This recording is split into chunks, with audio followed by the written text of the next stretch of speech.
ভাবতেই খুব অবাক লাগে যে যখন পৃথিবী থেকে সমস্ত বোকা মানুষরা হেঁটে যাবে, তখন কি চালাকেরা নিজের পেট ভরতে পারবে বোকা মানুষের সাহায্য নিয়ে? আর কিন্তু তাছাড়াও বড় একটা ক্ষতি হবে, যেটা হচ্ছে পৃথিবীর সৌন্দর্য অনুভব করা।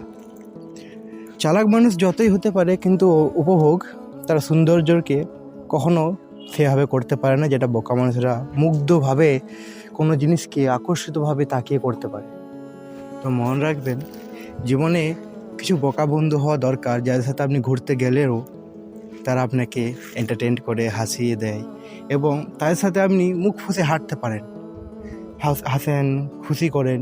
কিন্তু সব যদি চালাক বন্ধু হয়ে যায়, তাহলে কি হাসাহাসি হয়? তখন তো কথোপকথনই চেঞ্জ হয়ে যায়, তাই না? পাহাড়ে ঘুরতে যাওয়ার সময় চালাক আর বুদ্ধিমান মানুষ ভাবে যে দেখো ওইখান থেকে একটা ঝর্ণা আসছে, কোথার থেকে আসছে না আসছে তারা এই নিয়ে ডিসকাস করে। কিন্তু একটা বোকা মানুষ, সে মুগ্ধভাবে সেটার দিকে তাকিয়ে থাকে এবং উপভোগ করে। তো যদি চালাক মানুষ সেটার উপর যদি দেখে যে সে মুগ্ধভাবে রয়েছে, তখন সেও অনুভূতি করতে পারে সেই নেচারটাকে এনজয় করছে, এই প্রকৃতি, এই ভালোবাসাকে সে আরও সৌন্দর্যের মধ্যে ঢেলে ঢালছে। তো মনে রাখবে বন্ধু, বোকা হওয়া বোকামি নয়, বোকা হওয়া বুদ্ধিমানের কাজ। কারণ বোকারাই বেশি খুশি থাকে, সুখী থাকে এবং জীবনটাকে অনুভব করতে পারে। জীবন ছোট, তবে আমাদের চাওনা অনেক।